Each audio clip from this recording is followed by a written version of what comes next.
যাকে রাস্তায় পড়ে মৃত্যু যন্ত্রণায় কাতরাতে দেখছেন, ইনি খেয়ালপুরের প্রবীণ নাগরিক চণ্ডীচরণ মাঝি।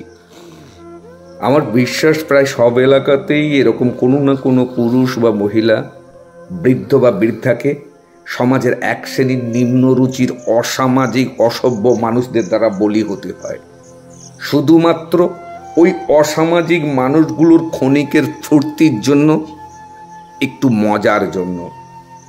প্লিজ আমার এই বাস্তব চিত্রনাট্যটি দেখে আপনারা একটু ভাবুন। চলুন এবার ঘটনায় ফিরি।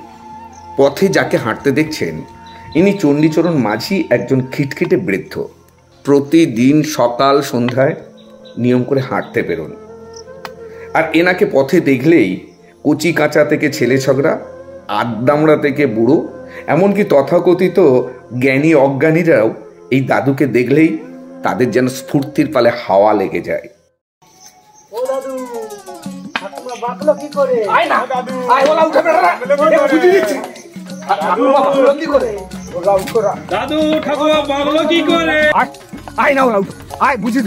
দাদু ঠাকুমার বাগলো কি করে? কি করেছি সবসময় পিছনে আসতেছি, কি করছি তোদের? দাদু ঠাকুমা বাগলো কি করে? দাদু যত ঝামেলা এড়াতে নীরব হয়ে চলে যেতে চান, তত ওই মানুষগুলো আরো তিত্তিরিয়ে ওঠে। দাদু ঠাকুমা বাগলো কি করে? একেবারে যেখানে বেড়েছিস ঢুকিয়ে দেবো বেদো বাচ্চা। বললা উঠোরা, ঠাকুমা ভাগলো কি করে? আয় বুঝিয়ে দিচ্ছি। শুয়ারের বাচ্চা, শুয়ারের বাচ্চা সব সময় পিছনে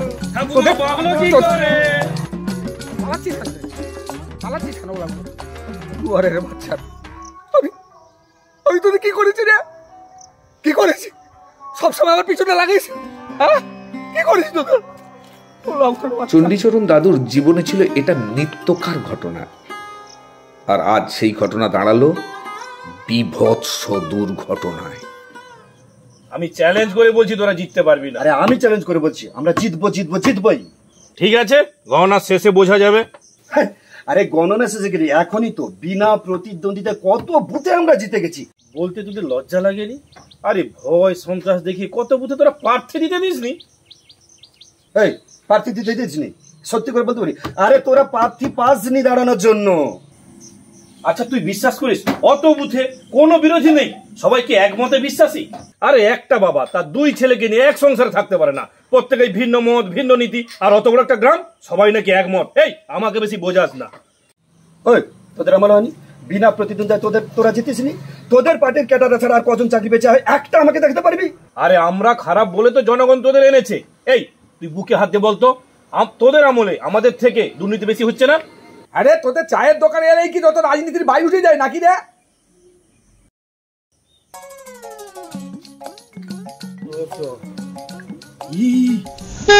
চণ্ডী দাদু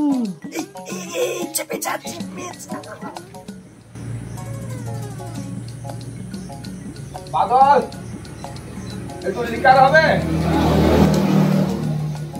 আরে চণ্ডী কেন না শুন কি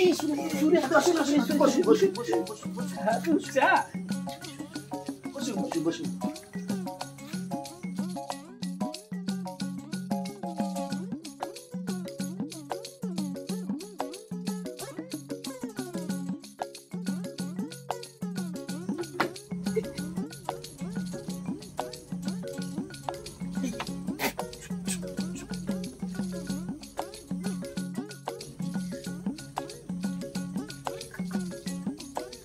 দাদু চিনি কম না বেশি?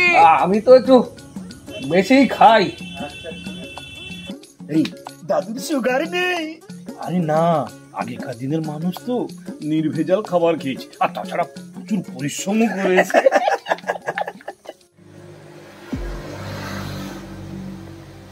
দাদু ঠাকুমা কি দেয় না?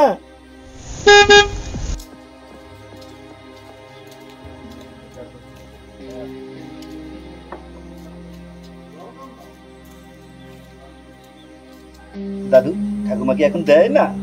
আরে কি দেয় না সেটা বুঝিয়ে বল। আরে চা।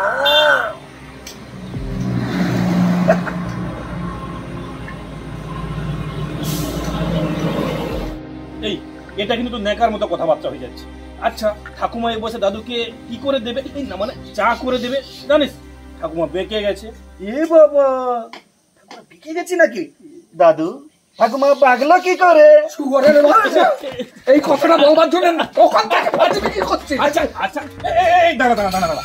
আচ্ছা দাদু, কত রাগার কি আছে?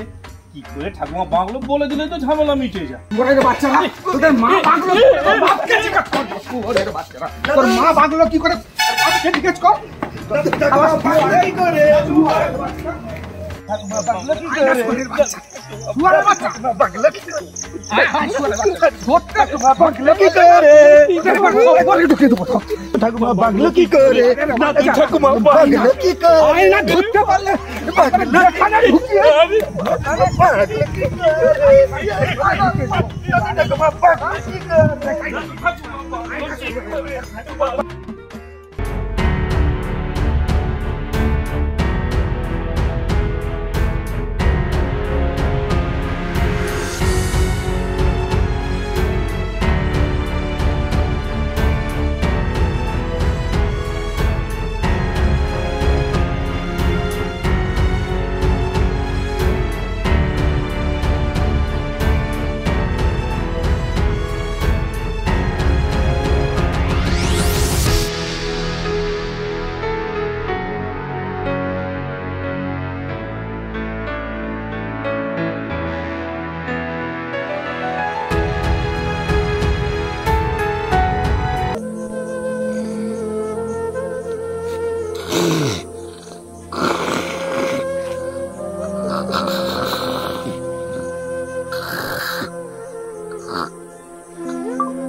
থেমে গেল ওই বৃদ্ধর জীবন। শুধু এক শ্রেণীর নিম্ন রুচির অসামাজিক মানুষের ক্ষণিকের মজার জন্য, স্ফূর্তির জন্য। প্লিজ আপনারা একটু ভাবুন।